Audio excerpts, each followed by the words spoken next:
Good morning, good afternoon, and good evening. I'm Catherine Amirfar, President of the American Society of International Law. It's my pleasure to welcome you to these opening ceremonies for the 114th annual meeting of the Society. As you may have noticed, this annual meeting is a bit different from the 113 that preceded it. 10 weeks ago, when we announced that we would hold the Society's first virtual annual meeting, we committed ourselves to recreating the substance, the energy, and the vibrancy of our in-person meeting to the greatest possible extent. Since then, we have worked to re-engineer the event, retaining nearly all of the original content while making full use of virtual technology to enhance the experience. I am delighted to report that the response has been overwhelming. This is the largest ASIL annual meeting on record, with nearly 2,000 people registered to attend. At the same time, we're very conscious of the fact that this meeting is taking place at a time when the lives of our members and people everywhere have been disrupted and transformed by the pandemic. We hope that you and your families have been able to weather these challenges. We hope that this annual meeting will offer all the members of our worldwide community an opportunity to come together in hope and solidarity as we work together to advance our mission and realize the promise of international law. Before we begin the formal program, I want to take a moment to acknowledge our staff and volunteers.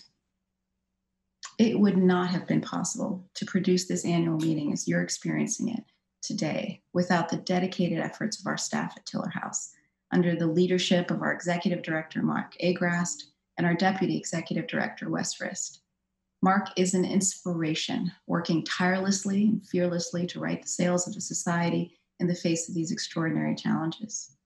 Wes oversees every detail of this massive and complex undertaking that is the annual meeting and makes it all look easy. Mark, Wes, and all of the staff at Tiller House are talented, dedicated, and devoted to our Society. At this point, we would normally ask them to rise and be recognized. Although we can't do so today, we have put their names and photos on the screen. I know you join me in expressing our deepest appreciation to them for all the extraordinary work that they do. I also would like to recognize the exemplary work of the 2020 Annual Meeting Committee, led by Joke Babington Ashaye, Ruchi Gill, and Jared Wong. They spent the better part of a year designing the annual meeting and then another 10 weeks recreating it in virtual form. It has been a truly heroic effort by all involved. I know you join me in thanking them for all they have done to create this unprecedented event. So we've benefited greatly from the prescience of the organizers of this annual meeting in their choice of theme, the promise of international law, which comes in the midst of an unprecedented pandemic accompanied by economic upheaval and a large-scale movement to put an end to systemic racial injustice in our country and around the world. Core to the Society's mandate from the very beginning was to create a forum for the discussion of international law and international affairs. It was not a quiet mission, but was vociferous in its ambition, which was literally to change the world by contributing to a more just and peaceful society. The early leaders of ASIL included 2 future Chief Justices and 3 Associate Justices of the Supreme Court, Secretaries of State and War, and William Howard Taft, who would become President of the United States in 1908. Elihu Root, the founding president of the Society, served as Secretary of War and Secretary of State. He wrote in the inaugural issue of the American Journal of International Law that one way to prevent war and other conflicts was, and I quote, to increase the general public knowledge of international rights and duties and to promote a popular habit of reading and thinking about international affairs. Lest anyone think he was being naive, he conceded that while, to quote again, the whole body of any people could not be expected to be familiar with international law, enough citizens could become sufficiently familiar with it, and again I'm quoting, to lead and form public opinion in every community in our country upon all important international questions as they arise. And so was born a society devoted not only to fostering knowledge of international law, but to translating that knowledge into action. A century later, our society stands for both established values and progressive ideals. Our society spans the globe, drawing on a nonpartisan basis from the very best of academia, government, judiciary, private practice, international institutions, and civil society. Society has become an influential source of insight and analysis on the questions we face as a global community. Its potential for shaping the discourse is almost boundless. Now, we are all well aware that our traditions of civility and reasoned argument can be a poor match for a public discourse that has become ever more strident, divisive, and polarized. This is not a new phenomenon. In its early days, the society sought to mobilize against isolationism, parochialism, and militarism, and to promote the vision of a community of nations living peacefully under the rule of law. In the decades that followed, those ideals took a beating as humanity endured 2 horrific world wars. Yet our leaders did not abandon their effort to establish international relations on the basis of law and justice. In our time, we too have seen terrible wars and atrocities, yet our practical, clear-eyed vision of a better world remains undiminished. International law and institutions may not be able to perfect the world, but they are an indispensable instrument of its progress. As Dag Hammarskjöld famously said, the United Nations was not created to bring us to heaven, but in order to save us from hell. The society has a vital role to play as a convener of the international law community in fostering dialogue, engaging on critical issues, developing solutions, and bridging political and doctrinal differences. That is how the society has always advanced the promise of international law, and that is what we must do today.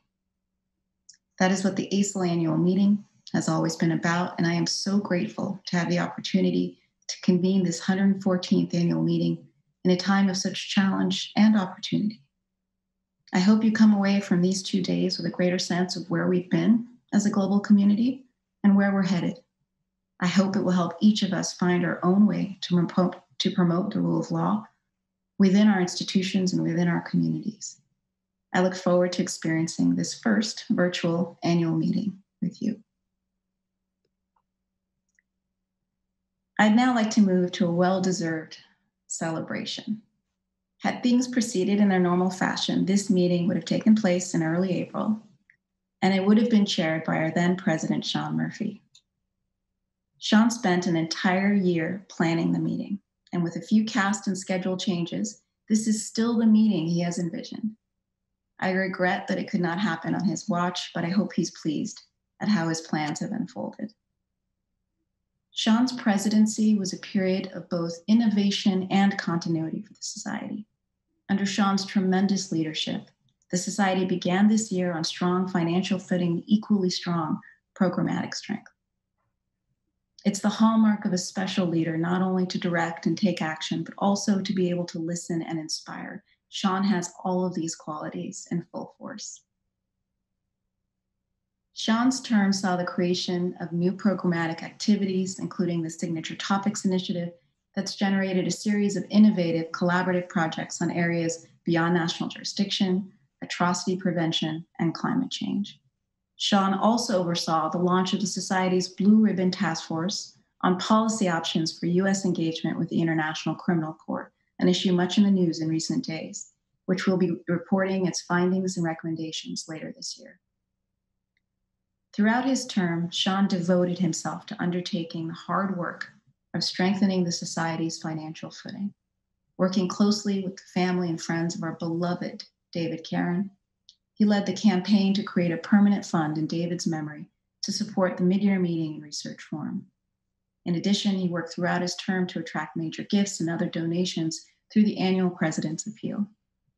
Sean also oversaw a hugely successful effort to organize the Society's first New York Gala, at which he presented a new award to 2 champions of the international rule of law.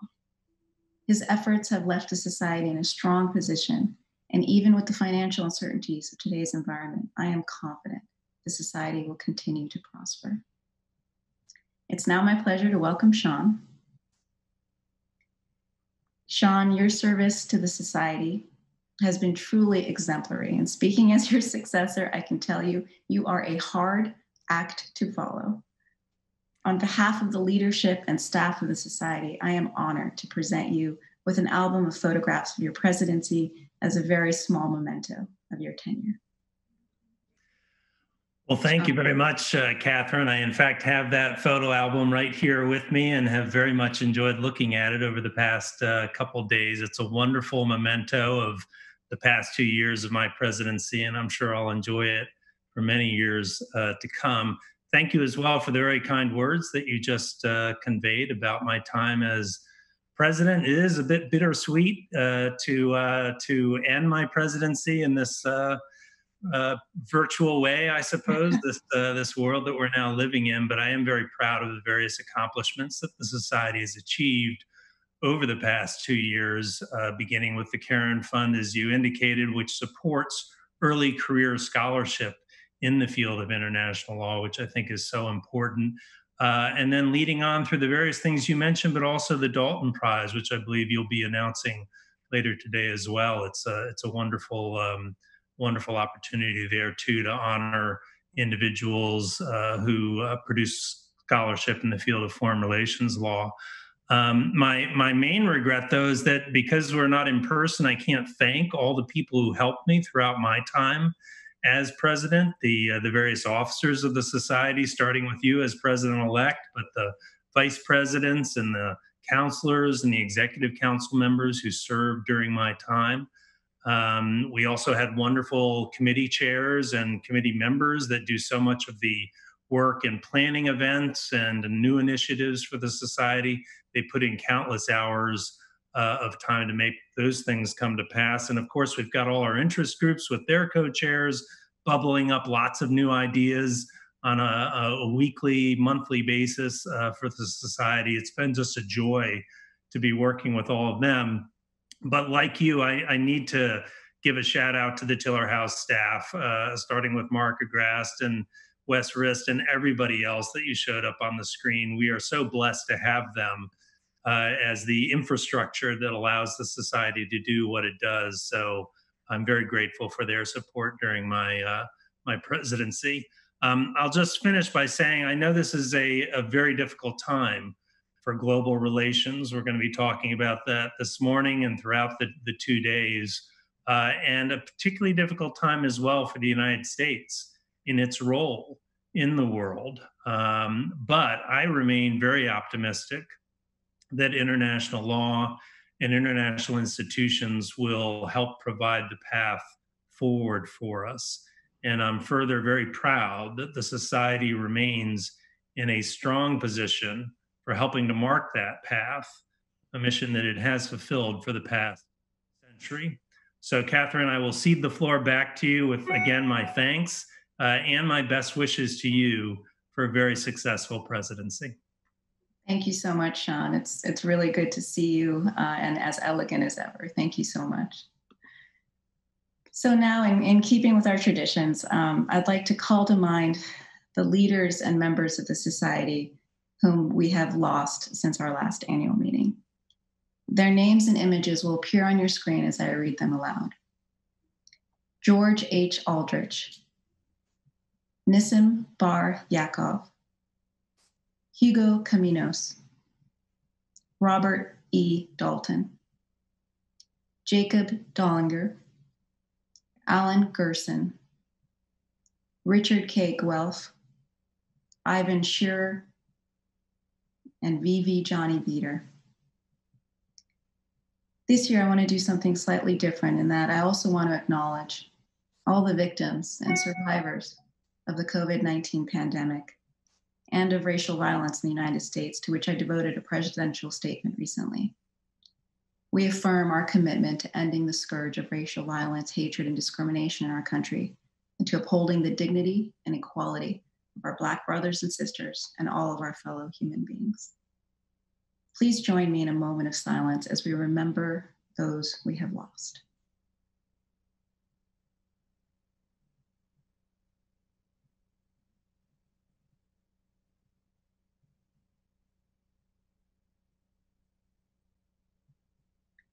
Thank you.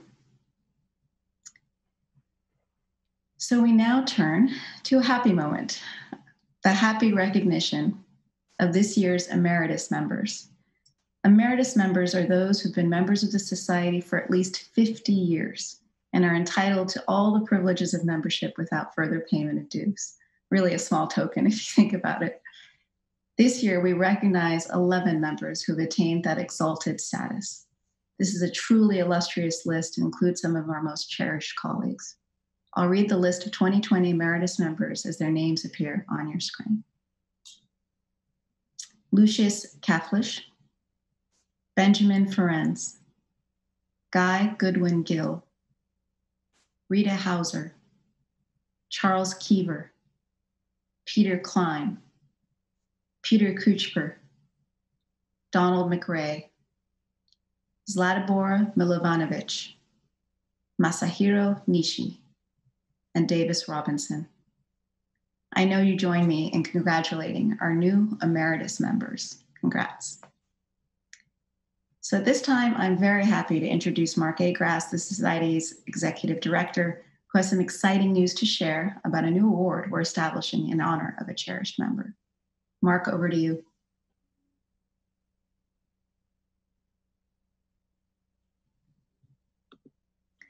Mark, just one note is you have to unmute yourself.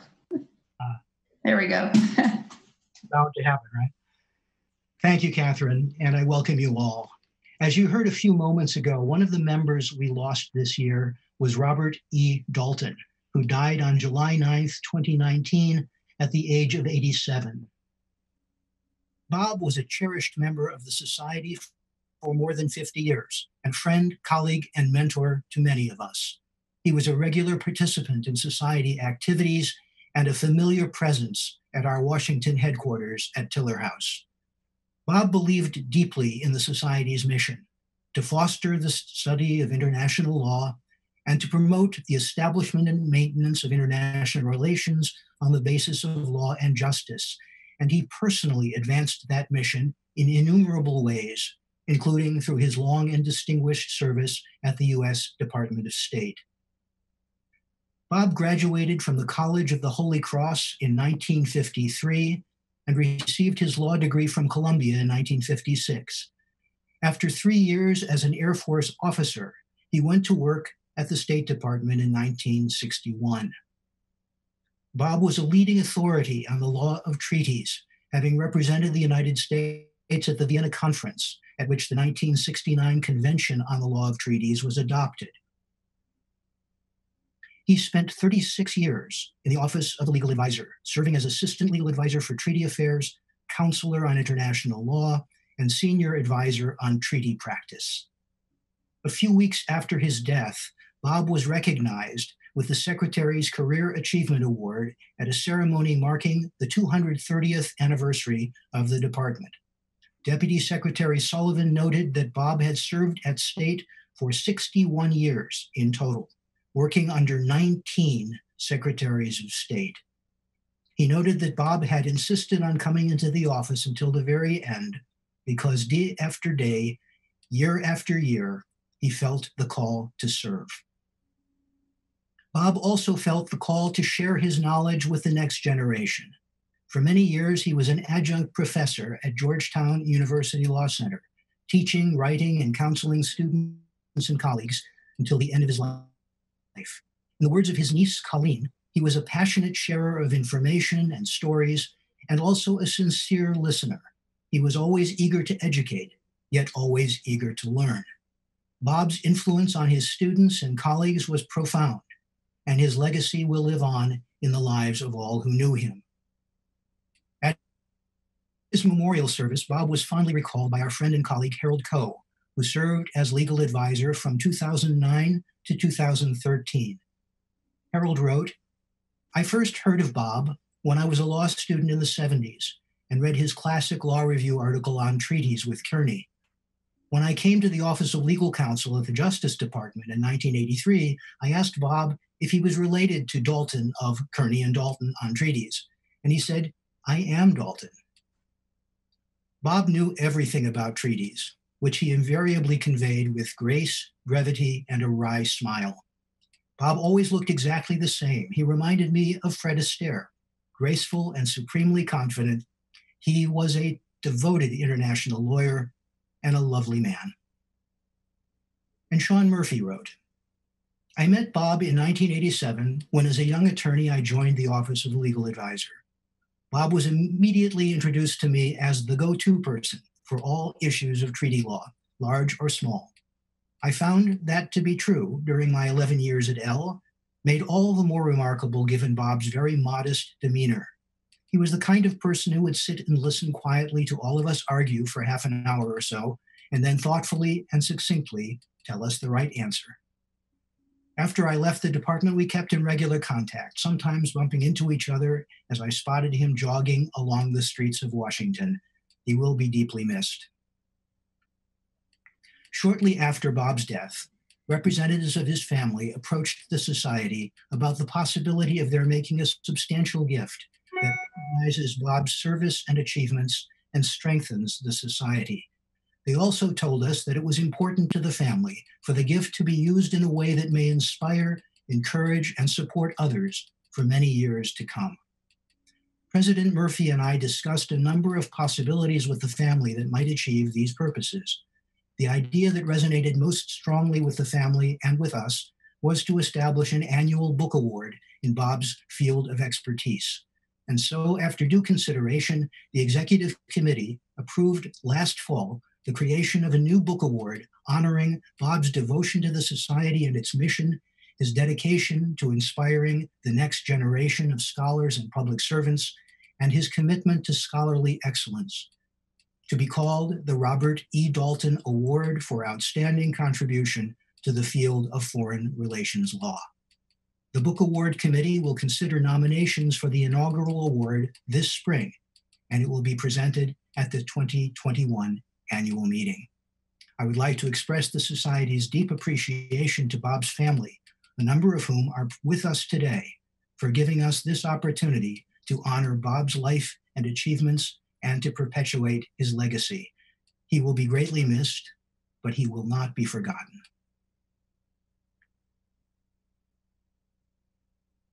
Thank you, Mark.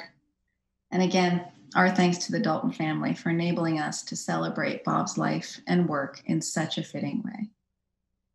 So it's now my pleasure to introduce our keynote speaker and discussant. William J. Burns is president of the Carnegie Endowment for International Peace, an organization with which the Society has deep historic ties. Ambassador Burns retired from the U.S. Foreign Service in 2014 after a 33-year diplomatic career. He holds the rank of Career Ambassador, the highest rank in the Foreign Service, and is only the second serving career diplomat to become Deputy Secretary of State. Before his appointment to that position, Ambassador Burns served in a series of other senior roles, including as Undersecretary for Political Affairs, Ambassador to Russia, Assistant Secretary for Near Eastern Affairs, and Ambassador to Jordan. He's received numerous awards for distinguished service, and in 2013, Foreign Policy named him Diplomat of the Year. He's a respected author and scholar whose most recent book is The Back Channel, a memoir of American diplomacy and the case for its renewal. In commenting on his book, I think James Baker summed it up best when he referred to Bill as, quote, simply one of the finest U.S. diplomats of the last half century. Avril Haines is the Deputy Director of Columbia World Projects at Columbia University and will become its director on July 1. She's also a senior fellow at Johns Hopkins University Applied Physics Laboratory and a non-resident senior fellow at the Brookings Institution. I had the special privilege of witnessing Avril in her brilliant action when she served as assistant to the president and principal deputy national security advisor during the Obama administration. She's also served as the deputy director of the Central Intelligence Agency and legal advisor to the National Security Council. It's hard to imagine two individuals better placed to consider the theme of this year's annual meeting, the promise of international law. I'm pleased to give the floor to Avril to begin the conversation. Thank you so much, Catherine, and to Sean and to Mark and all of you who've put this together. I mean, I think the annual ASIL event is something all of us lawyers look forward to every year and have an opportunity to hear some of the remarkable things that people are doing and thinking about. And moving the conversation forward. And I agree, it's a critical moment. I just, before we start, I'm going to be asking Bill, who is, in my view, the diplomat of the century, not just of the year, but a whole series of questions. But I thought just to pause on Bob Dalton for a moment. He was one of my first bosses when I was a young attorney in the State Department, in the treaty office, needless to say. And just, you couldn't find a more generous, kinder, more passionate human being about treaty law in the world. And one of my favorite stories about him was he was testifying before Congress in a panel about treaties, and he was facing a senior senator who was particularly skeptical, shall we say, about the treaty that was being discussed. And he sort of asked the panel, well, how many years have you been working on this, right? And he got the usual answers from the first few folks, right? And then he got to Bob and he said, 40. It sort of ended the conversation, but he really was extraordinary. And I think the award is really very special. But in any event, so just turning to the moment and to Bill, who honestly, as we all know, the theme of this year's annual meeting is the promise of international law. And I can't think of a better policymaker or foreign service officer to speak to this theme. I think, Bill, you note in your book, which was mentioned by Catherine, the back channel, that a key underlying challenge you had to deal with during the course of your diplomatic career was adjusting to a world in which American dominance was fading. And I was wondering if you can explain what the implications of this are for us and how that led to your statement later in the book that we are no longer the dominant power, but we can be the pivotal power, and sort of what the implications might be of that for international law, how you see international law, its importance in this era through that lens. Sure. Well, thanks so much. I'm really delighted, I should say at the start, to be with all of you. I'm delighted to be part of a program that honors Bob Dalton, who was a remarkable colleague over many years of my own service in the State Department, in bureau in the State Department that I've always viewed as a national treasure. Speaking of national treasures, Avril, it's nice to have this conversation with you too, because Avril was as fine and decent a public servant as I ever worked with. I came of age as a professional American diplomat towards the end of the Cold War, a moment of singular American dominance on the international landscape as the Soviet Union fell apart. Today, that post-Cold War order is clearly fading in the rearview mirror.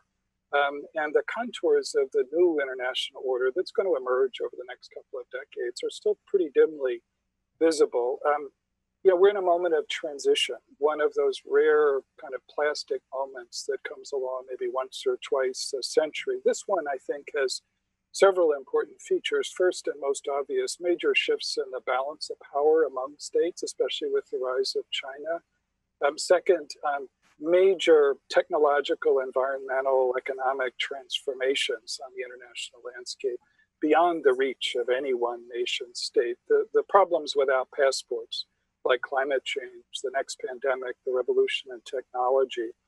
And third, and not least, I think major uncertainties about the role of the United States, the main driver of the old post-Cold War order, now seen by many, I think, to be drunk at the wheel. And what the pandemic has done, I think, is also to, as Catherine said earlier, exposed and accelerated a lot of deep problems within our own society, whether it's of systemic racism or economic inequality.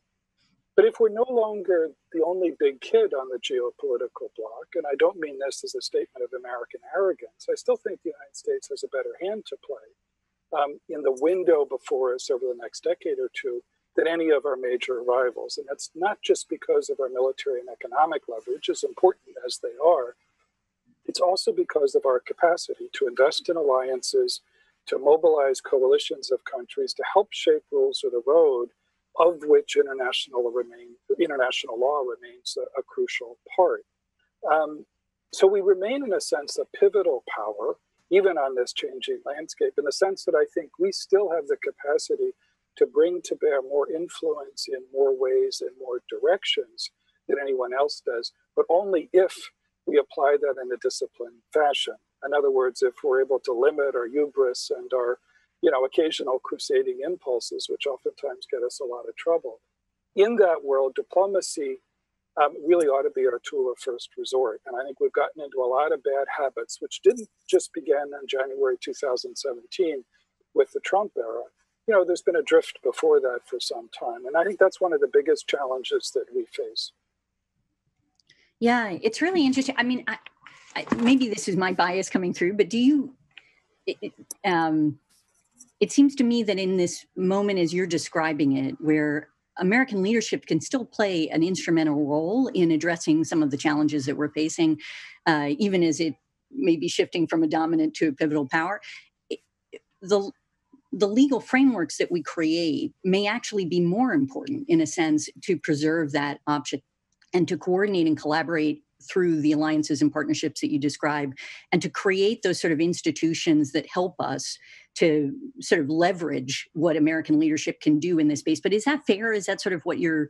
It is. No, I think that's right, Avril. I don't think that's in any way naive or illusory. I think at this moment, when we're no longer the singular dominant player, but still have a strong hand to play, all of those tools become even more important, because what sets us apart, the United States, on that landscape is our capacity to shape some of those rules, to apply international law in smart and creative ways, to help create a framework that's going to protect global public goods and shape rules of the road in ways in which it's going to be much more important as we begin to try to think through and hopefully shape the contours of a new international order.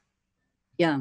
All right. Well, it's the perfect lead into, frankly, what I was hoping we would pivot to next, in a way, which is Russia. And I mean, you know, as noted, you were the ambassador to Russia. You've long been a student of Russian leaders and thinking. And as a declining power, you've talked about the fact that Russia, and more particularly Putin, right, as he pursues greater legitimacy and international standing, views undermining this American-led international order, in a sense, as critical to his ability to preserve Russia's major power status. And we certainly saw that in the Obama administration, in a series of incidents in the context of Ukraine and in Russia's efforts to interfere in our election. And I guess first, I was wondering, how do you see Putin's approach? How has it evolved since then during the Trump administration? And how do you think we can most effectively push back against those efforts to actually pursue the kind of frameworks that you're talking about in the leadership that you've described? Well, Avril, I mean, most of my gray hair, I think, over the course of my 3.5 decades as a diplomat came from the 2 times I served at Russia in our embassy and in working on U.S.-Russia issues. It's a complicated question. I think Vladimir Putin, in my experience, is a combustible combination of grievance and ambition and insecurity, all wrapped up together. He is, in many ways, an apostle of payback, in the sense that his worldview was shaped with the collapse of the Soviet Union and Russia's most recent time of troubles through the 1990s, when it was flat on its back, economically, politically, as a player on the international landscape. To illustrate that, I vividly remember my first meeting as the newly arrived American ambassador in Moscow. This is August of 2005. And the meeting takes place in the Kremlin, which, as you know well, is a place that's built on a scale meant to intimidate visitors, especially newly arrived American ambassadors. So you walk down these long corridors through these huge ornate halls. You come to the end of one huge ornate hall, and there are these 2-story bronze doors. You kept waiting in front of them for a few minutes just to let all this sink in. Door opens a crack, out comes Vladimir Putin, who, despite his bare-chested persona, is not that intimidating in the flesh. He's about 5'6", even with lifts in his shoes. But he carries himself with a lot of self-assurance. So he comes walking through the door, and before I got a word out of my mouth, says in Russian, "You Americans need to listen more. You can't have everything your own way anymore. We can have effective relations, but not just on your terms." My experience, that was vintage Vladimir Putin. It was not subtle. It was almost defiantly charmless. But the message was Russia's going to push back. And I think Putin's worldview, at least as he looks at relations with the United States, is shaped by a couple of things. He sees, the way to create space for Russia as a declining major power as chipping away at an American-led order. And that's also convenient for a second reason, because it's a way of justifying a very politically repressive system at home, to point to an enemy at the gate. So I think Putin himself, partly by dint of professional training, is always very well attuned to other people's weaknesses. he's a very agile counterpuncher. I think he's less and less attuned to Russia's own weaknesses, a one-dimensional economy, way too dependent on oil and gas, and a repressive political system that's going to become more brittle, I think, over time. I think in the Trump era, the president himself has demonstrated a kind of autocrat envy in a way, a sense that, especially with Putin, but with other authoritarian leaders, that the way to get ahead on this international landscape is to ingratiate yourself with autocrats. And, I remember the scene at the summit meeting that President Trump and President Putin had in Helsinki in the summer of 2018, when the president stood on stage with Putin and essentially threw 17 US intelligence and law enforcement agencies under the bus and said that, in effect, he trusted what Putin had to say about the issue of Russia's interference in the 2016 election more than his own experts. President Trump, may have seen that as an opportunity to ingratiate himself. Putin, I think, saw that as a signal of weakness and manipulability. If you could have seen the cartoon balloon coming out of his head on that stage, out of Putin's head, I think it would have read, "What an easy mark." So I don't think that's the way to deal with Putin. I think you need firmness and consistency. You need to work with allies and partners. You need to understand that with Putin's Russia, at least, we're going to be operating within a pretty narrow band, from the sharply competitive to the nastily adversarial. That doesn't mean, and this is my last point, that we don't need to work hard at creating and sustaining guardrails in that relationship. The extension of the New START agreement, which regulates, reduces, monitors, and verifies our strategic nuclear arsenals, it's crazy for us not to be pursuing, as a matter of diplomacy, as a matter of smart international law, the extension of that treaty right now as well. So, this is going to be a combustible issue to deal with, I think, for some time to come.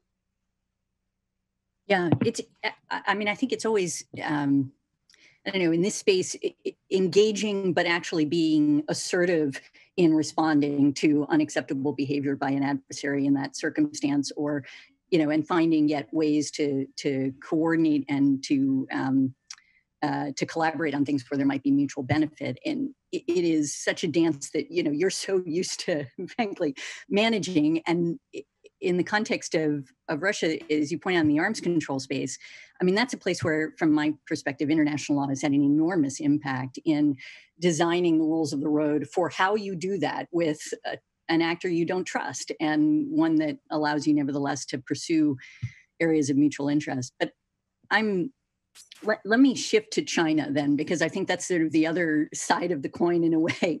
It's, here we have, with China's rise and, its sort of new assertiveness in advancing its interests internationally, I think it presents a kind of a different challenge.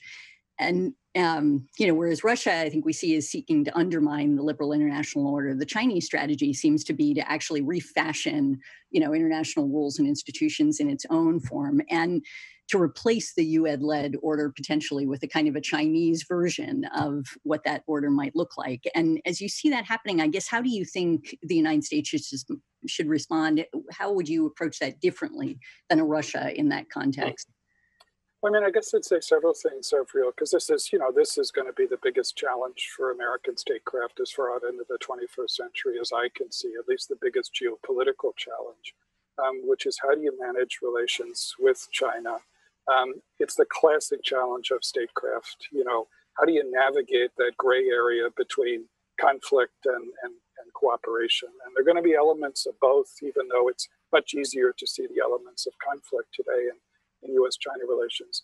I would add that I think all of us, me included, were guilty of some lazy assumptions over the last 3 or 4 decades about the benefits of engagement with China. But I worry that I think in Washington, at least, we also are guilty, I think, in some ways of lazy assumptions about, the workability of decoupling our economies, which is a fashionable subject today, or, the wisdom of containing China or somehow preventing its rise. It seems to me that the more logical way to look at this is not so much preventing China's rise, which I think is beyond the capacity of the United States. We can compete very effectively. But the issue, it seems to me, is more how do you shape the environment into which China rises? And here the United States, I think, has enormous assets, across the Indo-Pacific, from India all the way across through Southeast Asia to our traditional treaty allies in Japan and in South Korea, for example, a web of countries that don't always want to be forced to make a choice between the United States and China on every issue, but certainly share a profound interest that China's rise not come at the expense of their prosperity or their security.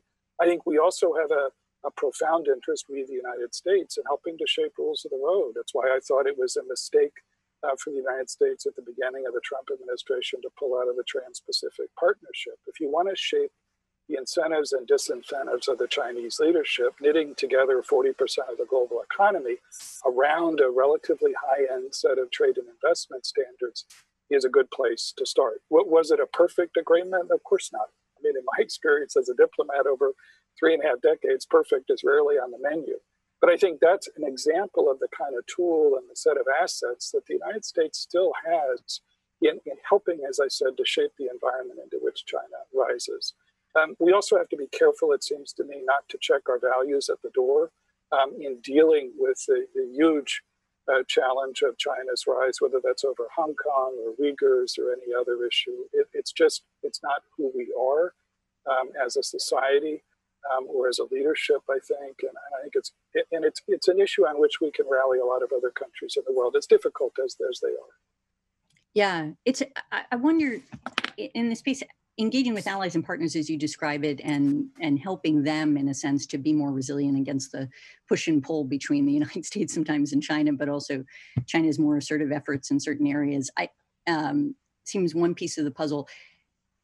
As you indicate, though, too, it seems to me during the last few years, we've seen the United States pull back from international institutions just as China is leaning in to create greater influence in those spaces. And I just, do you agree? Is that a space where you think we need to focus and where we need to actually lean in more effectively to prevent that influence as well? Is that, yeah? I do. Yeah, I do. And I say this also as a self-criticism as well. In all of my years in the State Department, oftentimes multilateral diplomacy was not taken as seriously as it should have been. And I think the significance of that issue is, more salient than ever today as you look at this new international landscape. The Chinese are not wasting time, both in expanding their diplomatic corps, but becoming much more effective in the UN system and elsewhere in regional institutions.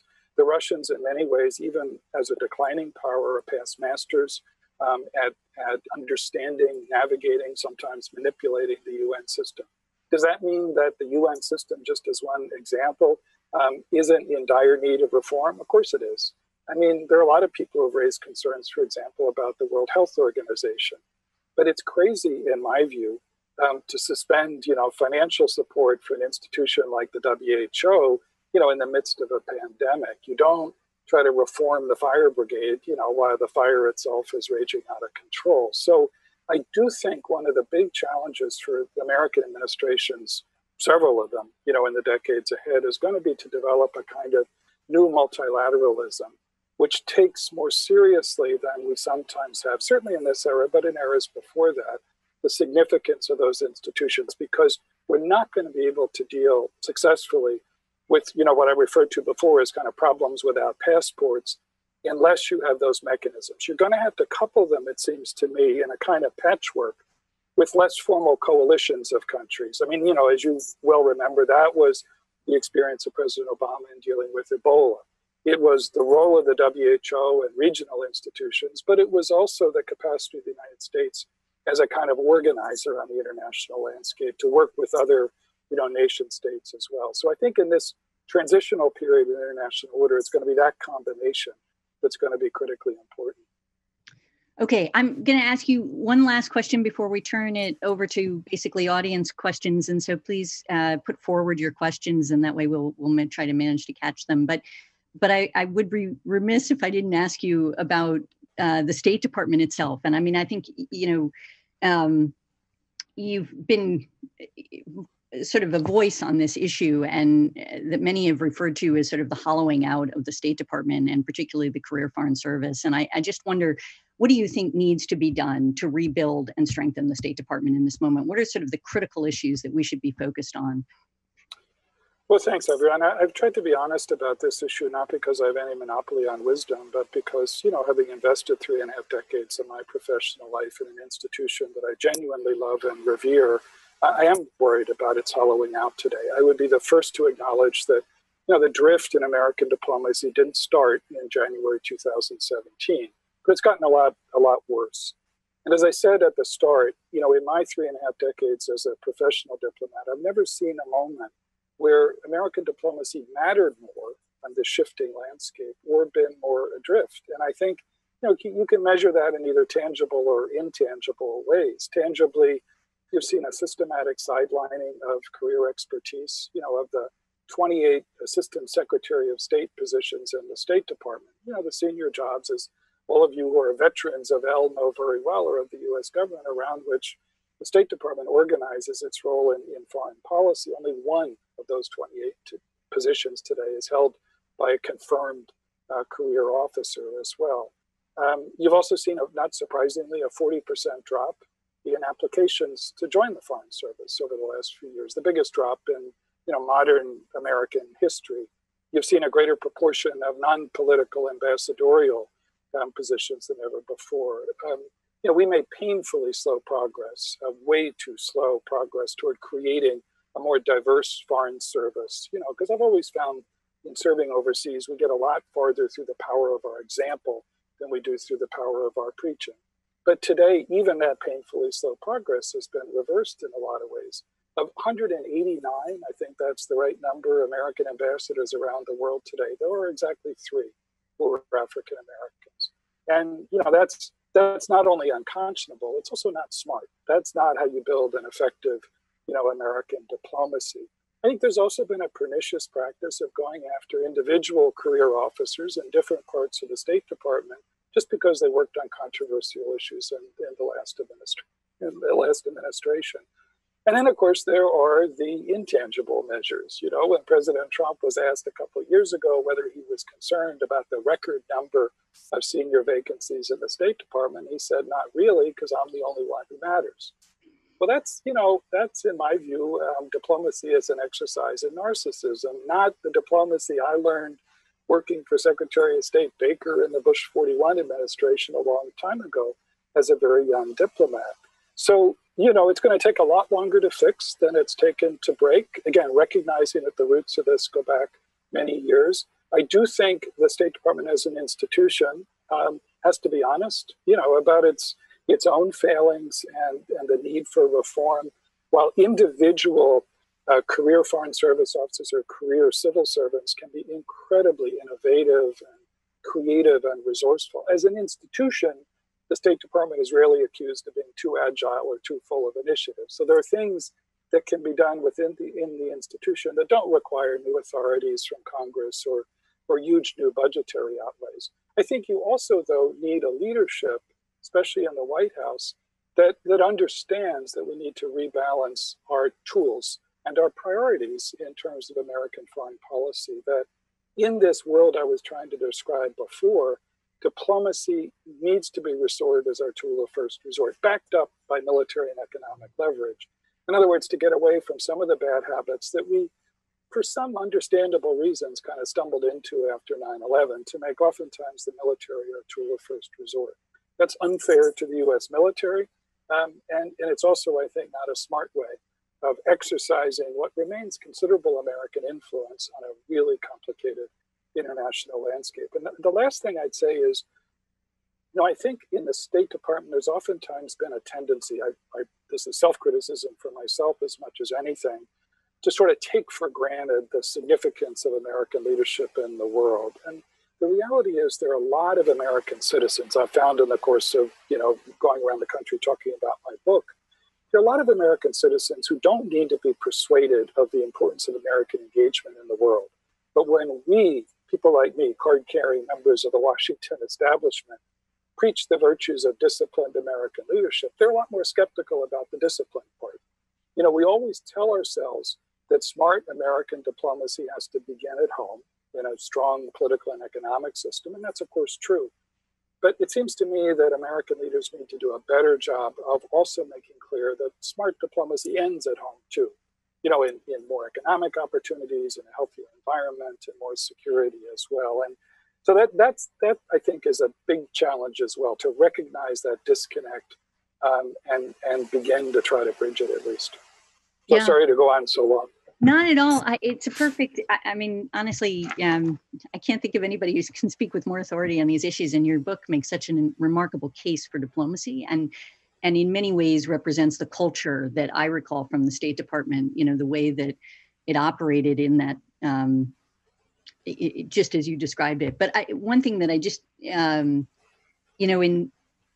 thinking about these issues, it does seem to me that that we have a challenge ahead, as the international and the domestic realm is sort of collapsing in so many different ways. As you point out, and I think Carnegie's done some remarkable work in this space, we need to factor in some of domestic thinking and stakeholders that we don't typically bring into the decision-making process in foreign policy and national security more effectively in order to actually create the loop that you're describing so that our diplomacy can end at home and we can actually make a better case in some respects for what it is that we're doing internationally in these spaces and how critical it is from my perspective to every aspect of American interests, across both realms.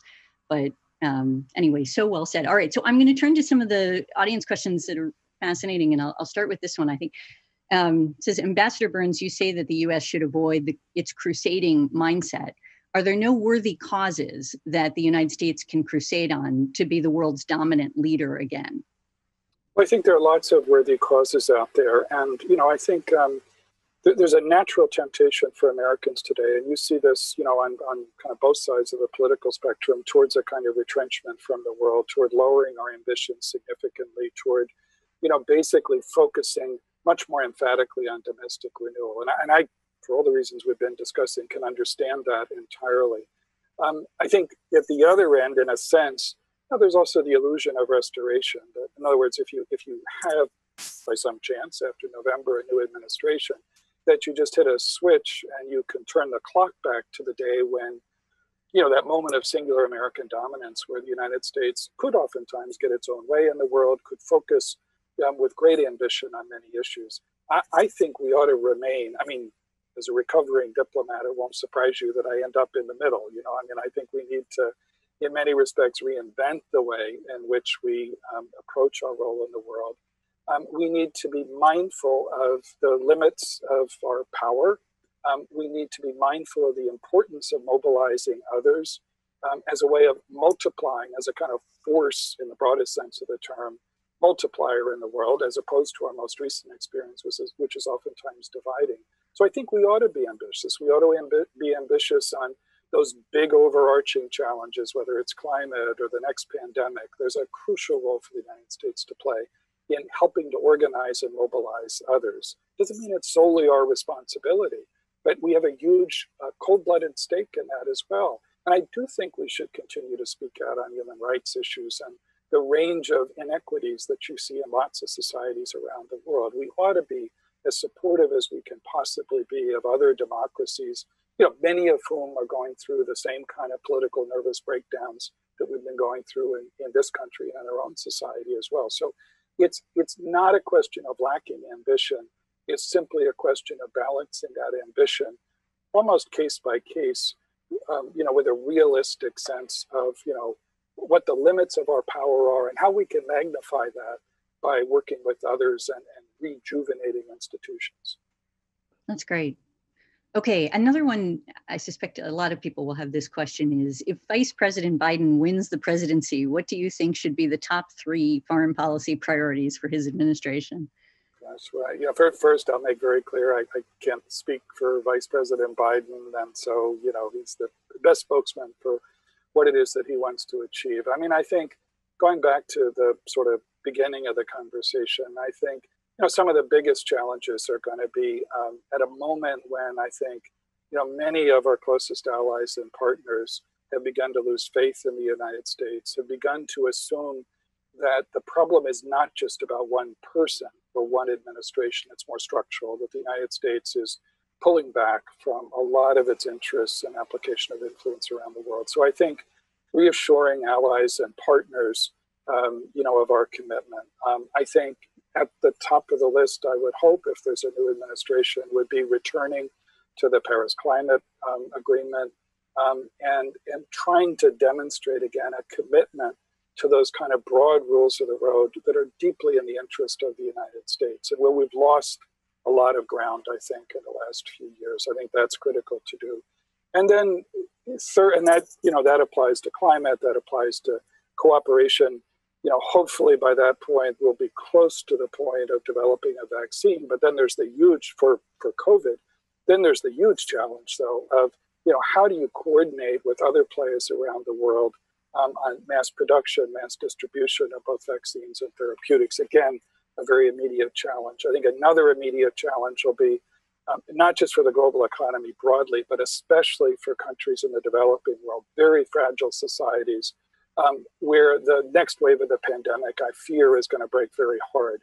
There's going to be a real significance, I think, and priority attached to thinking creatively about forms of debt relief for those kind of countries. And that's going to require real coordination and American leadership. And then last but not least, it's that huge challenge of managing competition with China and trying to find a more sustainable balance between being firm, as we need to be in a lot of areas, and being smart about how we do that. I never took issue with President Trump's much more emphatic effort to take on predatory Chinese trade and investment practices.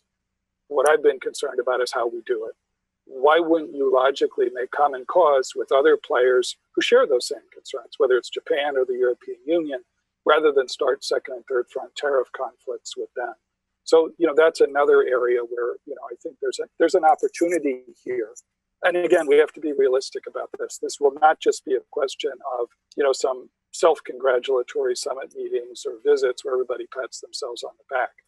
This is going to be a long slog, especially as you look at the post-pandemic landscape. But I think there are a lot of things that could be done early on, including, for example, I'm sorry to go on so long, but in North America, which is in some ways our natural strategic home base, where we've accomplished in recent years that rarest of diplomatic feats in pissing off the Canadians.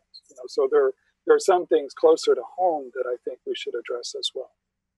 Yeah, no, it's a good point, and it's in the Western Hemisphere. A lot has changed in the last few decades, and it seems like there's also some opportunities for the next administration in these areas as well, even with the challenges that we're facing. But I realize we're coming to the end of this, and I maybe just ask one question for a short one, and it ties to a lot of what you've just described. But one of the questions is, you alluded to the State Department traditionally undervaluing multilateral work compared to the Chinese and other diplomatic services. How can we change that? Is there anything you want to leave us with on that?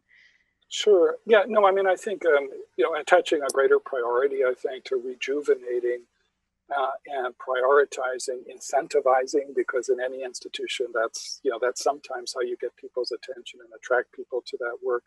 Certainly in the UN system, but I think more broadly, in regional institutions and in the work that gets done in multilateral diplomacy. I think this is just going to be a more and more significant challenge as we look ahead, especially because so many of those institutions are deeply in need of reform.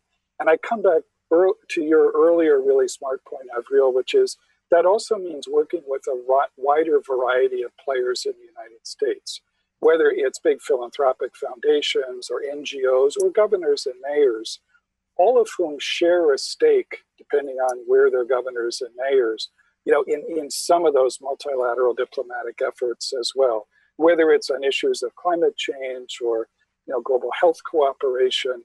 And so there's a range of players out there that I don't think, and again, this is a self-criticism, that in the State Department in previous generations, we put enough effort into as well. And this is an opportunity, I think, to invest more energetically in a lot of those relationships too.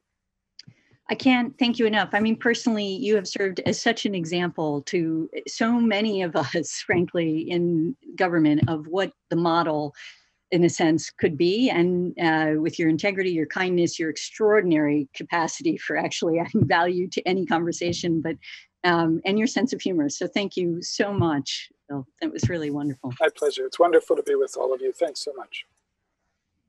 Well, thank you to both of you. I can't tell you how tremendous it's been. What an incredible foray into American diplomacy, the challenges of statecraft, all in less than 30 minutes. So thank you so much. Much appreciated. And I know that everyone in the audience joins me in thanking you, Bill.